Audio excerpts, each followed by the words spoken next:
goza de economía procesal y debería tener celeridad y concentración en el trámite es el juicio ejecutivo, porque lo que se persigue es justamente que ese acreedor que tiene un título ejecutivo, con lo cual tendría una alta verosimilitud de la procedencia de su demanda, llegue justamente rápido a sentencia y pueda cobrar ese juicio sin que existan demasiados obstáculos. Por lo tanto, hay limitaciones en el trámite, limitaciones en las excepciones, limitaciones en la prueba que se pueden presentar y obviamente que deben existir limitaciones recursivas a los fines de que se pueda llegar, por eso, lo más rápido posible al cobro de la creencia.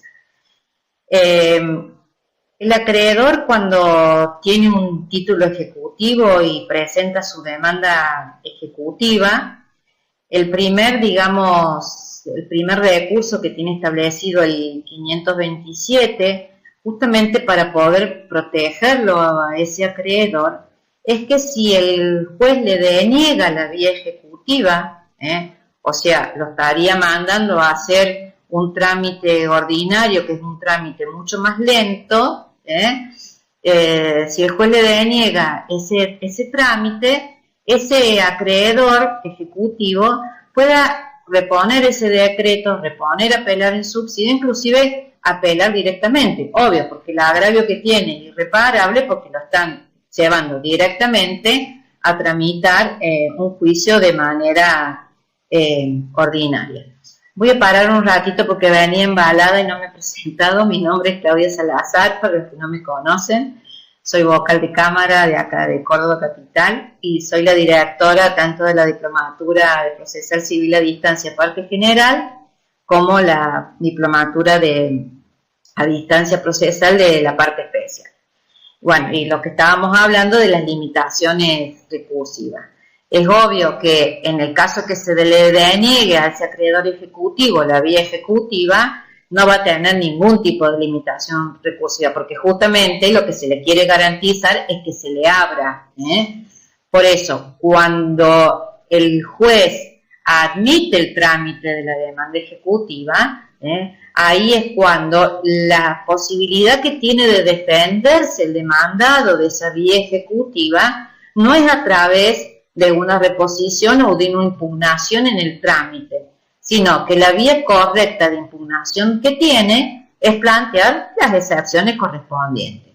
Si él piensa, por ejemplo, porque si yo di un trámite ejecutivo, se supone que lo primero que me va a querer discutir el demandado es por qué le he dado trámite ejecutivo a un juicio que tendría que haber ido por ordinario porque el título no tiene vía ejecutiva. Lo que él tiene que plantear no es una reposición ni una apelación. Lo que tiene que plantear es justamente la excepción de inhabilidad de título, para lo cual está diciendo, señor juez, este título, que me lo han dado la habilidad como para que sea título ejecutivo, no la tiene, ¿sí? Y así, a través de todas, digamos, las excepciones limitadas que tiene el Código Procesal, ¿sí?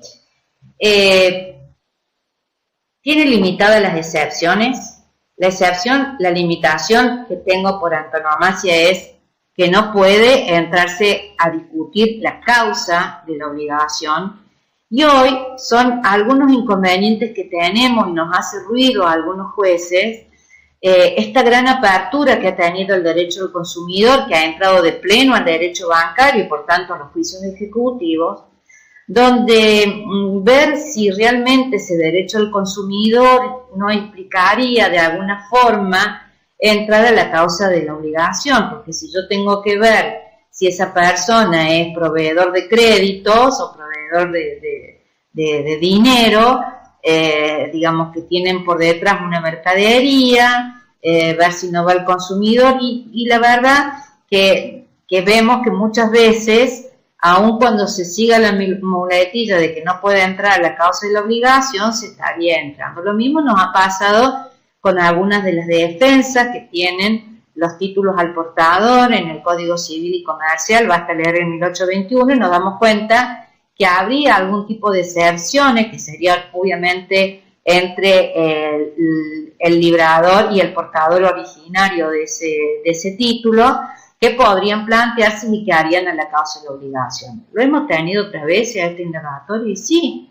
Si pensamos los créditos hipotecarios, donde para ver si aplicábamos el CER o el CBS teníamos que ver si el crédito era para vivienda única, si vivía el demandado, etcétera, etcétera, obviamente que estábamos entrando a leer la escritura hipotecaria, que no era únicamente el título ejecutivo, la vía ejecutiva que daba esa ejecución hipotecaria. Sin embargo, tienen que ser excepciones, y la regla general tiene que ser que las excepciones tienen que ser limitadas, porque no debo entrar a la causa de la obligación. Ahora, si el juez le dio trámite a la excepción y la otra parte, aunque sea, no repuso ese decreto, porque acuérdense que si yo bien tengo los recursos limitados, nunca debo dejar un decreto firme. Lo tengo que reponer para que después pueda aplicar lo que nosotros llamamos, entre comillas, la apelación diferida, y pueda después ir a discutir ese decreto que no me dejaron apelar en la instancia,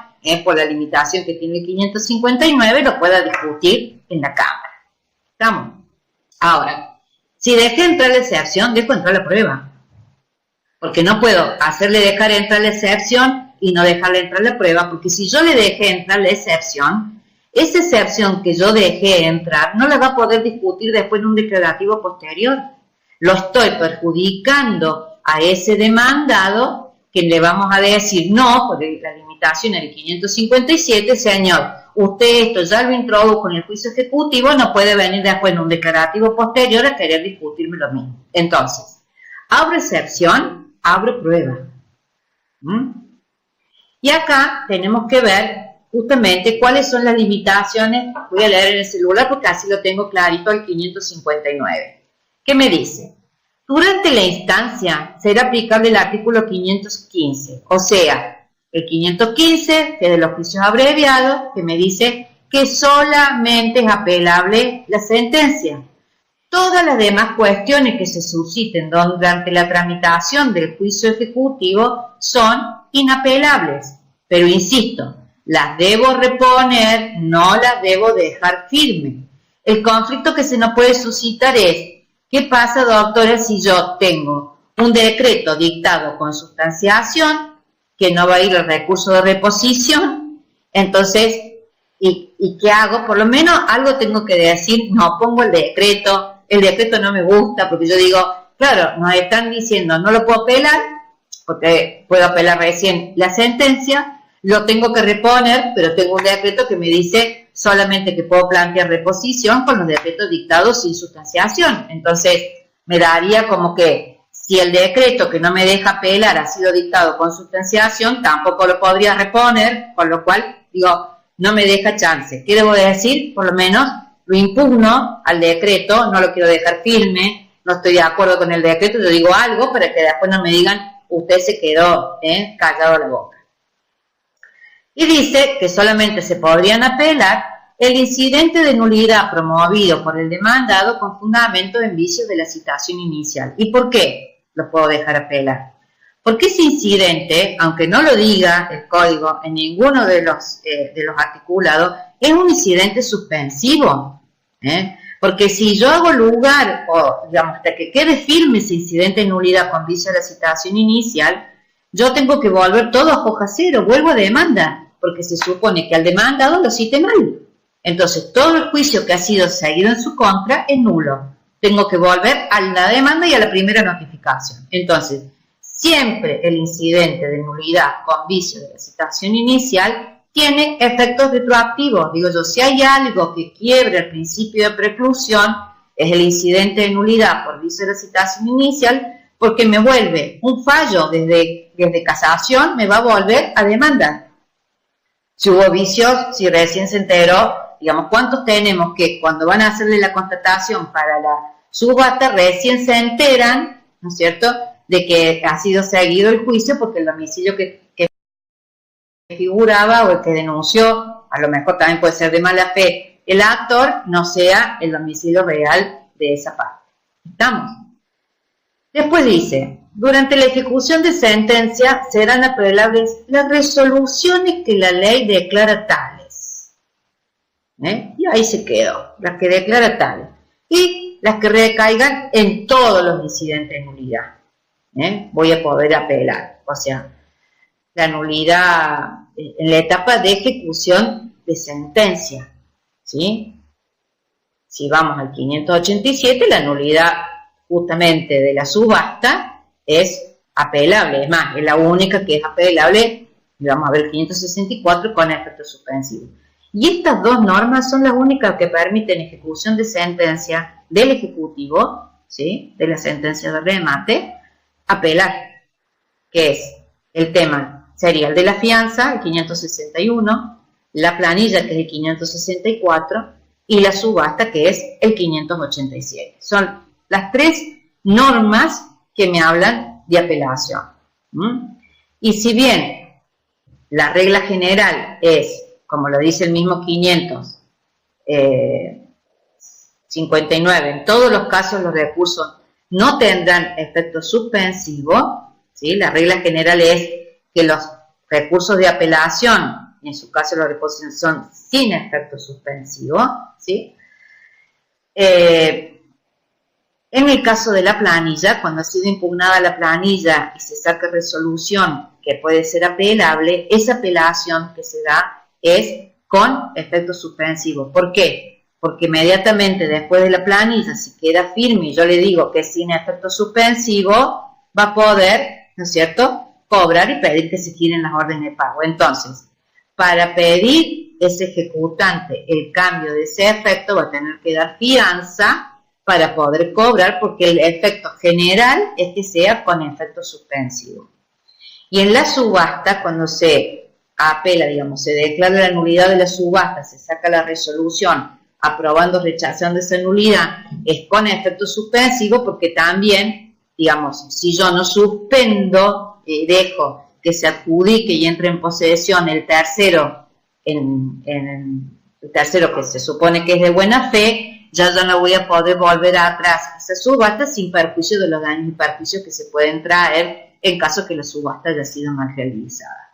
Digamos, siempre tenemos que pensar el porqué del efecto. Y después dice el código, todas las demás cuestiones que no afecten el trámite del principal son apelables. Y yo ahí tengo que ver, a ver, el tema de las cautelares, ¿por qué el código le da que la apela pueden ser reposición, reposesión con apelación en subsidio y apelación directa, y siempre sin efecto suspensivo? ¿Por qué? Porque lo que yo tengo que pensar siempre es que no debo levantar una medida cautelar hasta que ese levantamiento no esté firme. O sea, debo conservar la traba de la medida, porque esa medida es asegurativa de que yo después voy a tener de dónde cobrarme ese juicio ejecutivo, sobre todo cuando en el embargo ejecutivo, cuando yo quiero pedir, por ejemplo, una sustitución o un levantamiento, tiene que ser por algo que tenga la misma ejecutabilidad de lo que estoy queriendo levantar. ¿Por qué? Porque se supone que voy a poder cobrar rápido. Se supone que es un trámite rápido y que voy a poder cobrar rápido. Entonces, si eso es así, yo tengo que ver que esos recursos que yo estoy dando sean sin efecto suspensivo, porque quiero conservar esa medida cautelar. Lo mismo, chicos, si yo, digamos, establezco que ya contesto la pregunta. Lo mismo, si yo hago lugar a un levantamiento, a una sustitución de un embargo, una sustitución, primero que me quede firme la sustitución, trago el embargo del nuevo embargo y después levanto el otro. No debe ser, digamos, esta cuestión que sea con efecto suspensivo. Los otros días les daba una clase de ejecución de cuotas alimentarias y me llama la atención que en ejecución de las cuotas alimentarias la caducidad de la medida cautelar es con efecto suspensivo. Si yo suspendo, digamos, esa caducidad es, digamos, la trabo y se cumplimenta, antes de que quede firme si está caduco o no, lo dejo sin medida cautelar. Al día siguiente no tiene esa persona. Me llama la atención que hablando de cuotas alimentarias lo dejen sin donde cobrar las cuotas alimentarias. En caso que se dicte la caducidad de instancia. Bueno, esto ha sido una cuestión que en realidad no lo da el código, sino que lo ha sacado la jurisprudencia. Y se ha dicho que en el caso de que se haga lugar a la caducidad de la instancia, como sería un modo anormal de terminación del juicio, como si hubiera dictado la sentencia de trámite y remate, sería apelable, por más que sea, digamos, como que está en el trámite. ¿Por qué? Yo siempre consideré exactamente lo mismo, hasta que después salió el fallo del Tribunal Superior, que fíjense que no solamente lo ha aplicado en el Ejecutivo, sino también en los juicios abreviados, que yo considero que como un modo normal de terminación del juicio, es correcto, digamos, que esa medida, ya sea que haga lugar o no a la caducidad de instancia, sea apelable, por más que se haría un incidente que afectaría el trámite del principal. O sea que en esos casos, por jurisprudencia, tampoco, digamos, no sería netamente aplicable el 559, sino más bien la doctrina judicial imperante, ¿sí? Ahora, ¿por qué dijimos que tenemos este tipo de limitaciones y el por qué el 559 sea sin efecto suspensivo? Nos fijemos que cuando yo quiero seguir adelante con la ejecución de la sentencia de remate, ¿sí? Yo puedo tener o la sentencia que está, digamos, si la sentencia me quedó firme, ¿sí? No tuve apelación, y han pasado más de los 30 días, digamos, para iniciar el declarativo posterior, y no estoy con demandado rebelde, yo puedo iniciar la ejecución sin ningún tipo de inconveniente. ¿Por qué el código me está pidiendo? Cuando el código me pide fianza y cuando yo tengo que, digamos, siempre que esté apelado,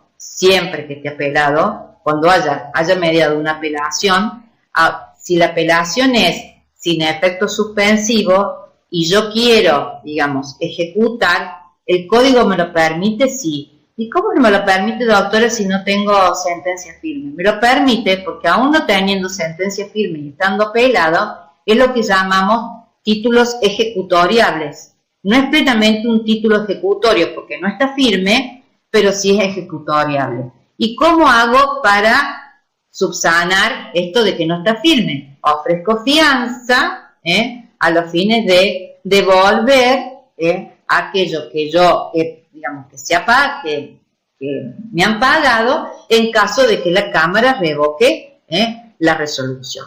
En el caso que haya declarativo posterior, también, porque es la idea de que el declarativo dé vuelta la sentencia de ese juicio, ¿sí? Pero cuando haya mediado apelación, absolutamente siempre se debe ofrecer fianza.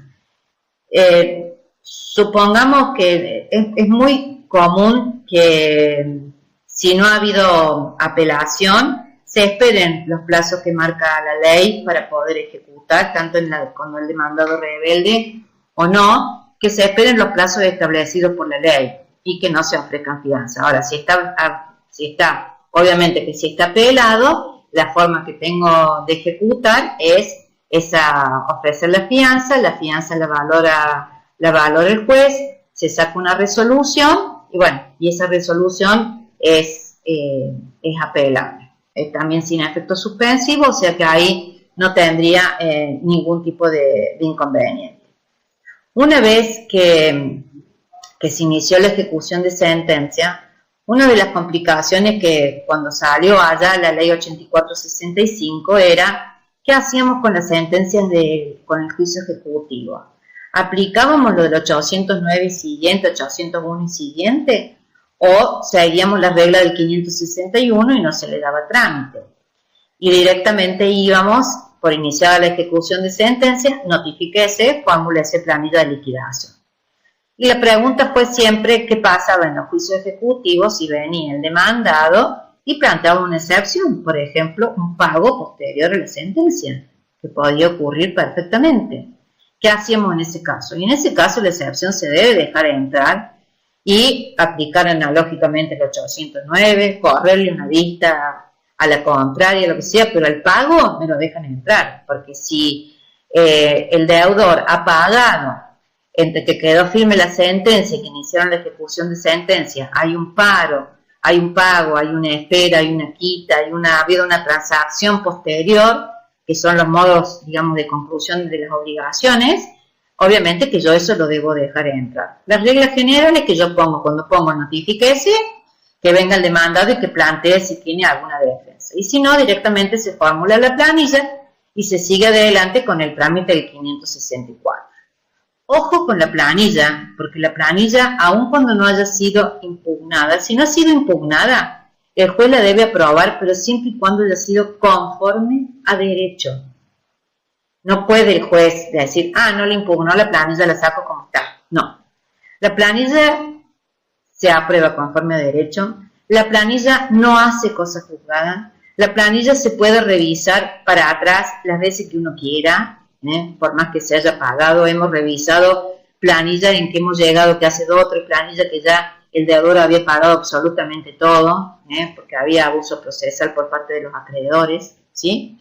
Y bueno, y si se saca la resolución, es apelable y es apelable con efecto suspensivo.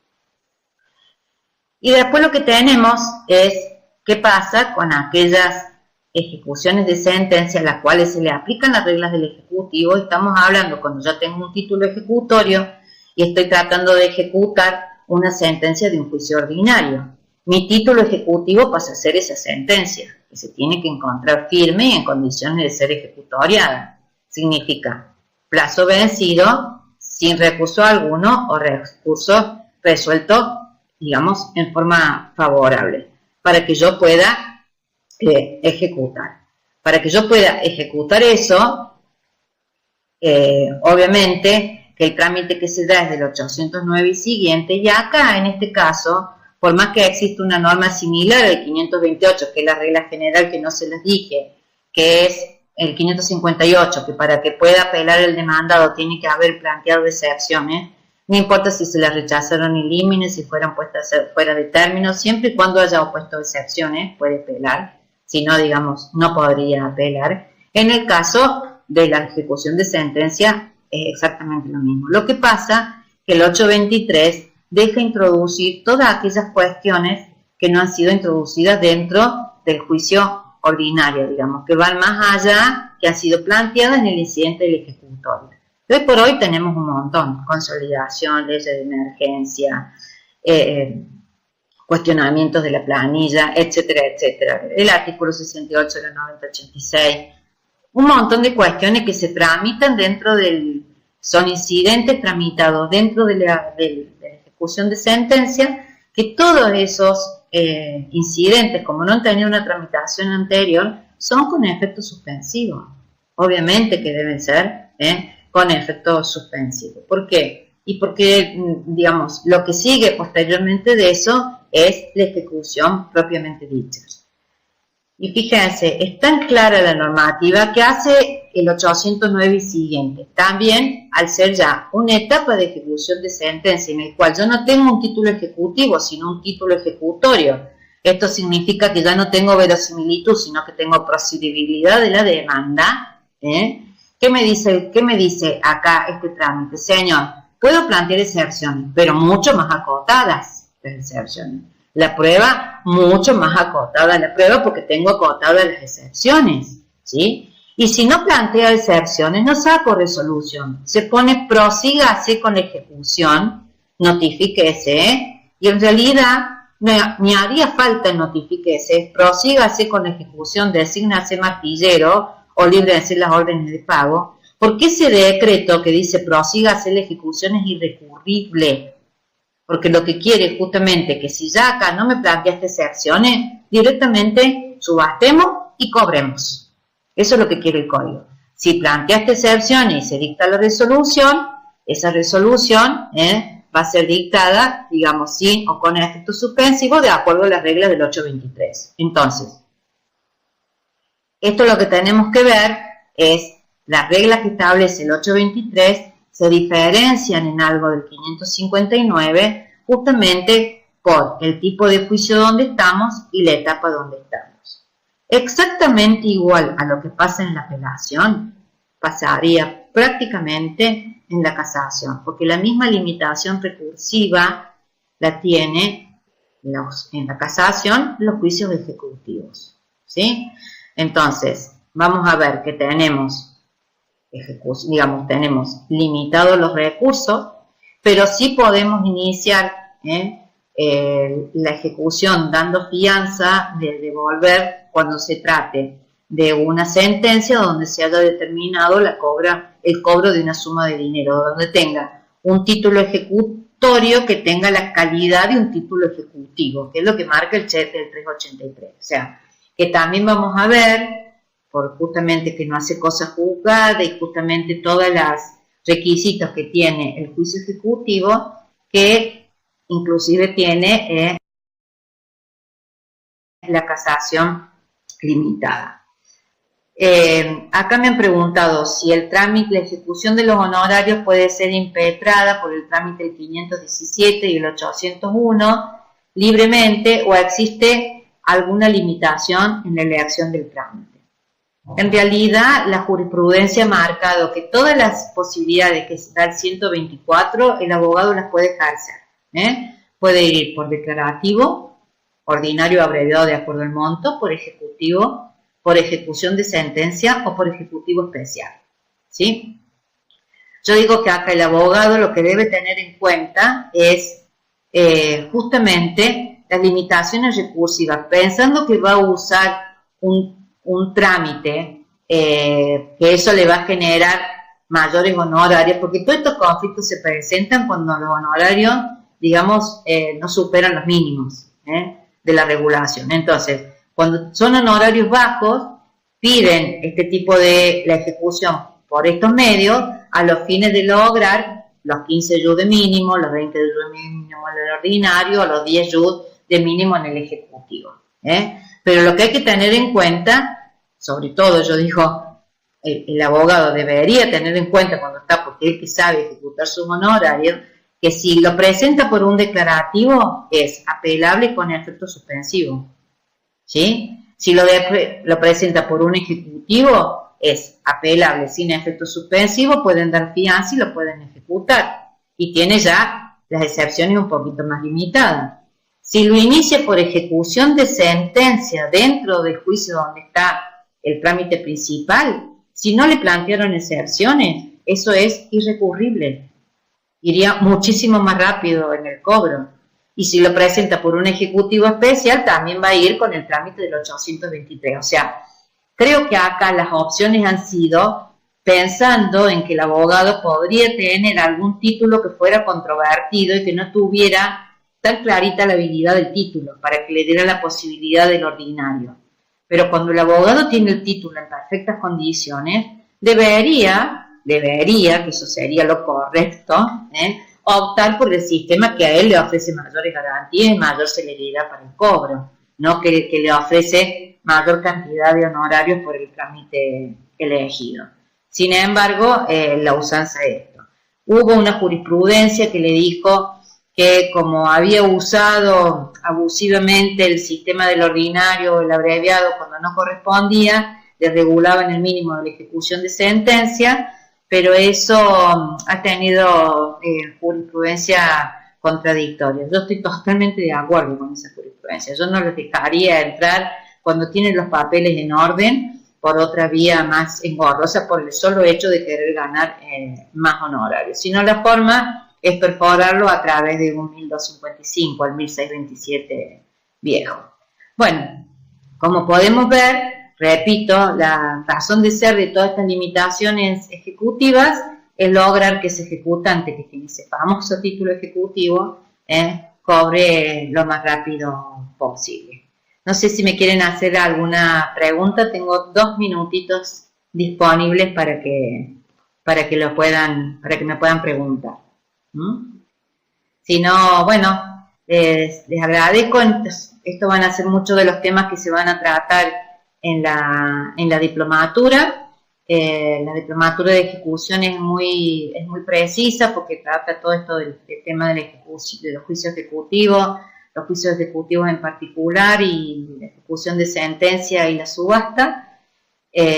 Así que, bueno, los espero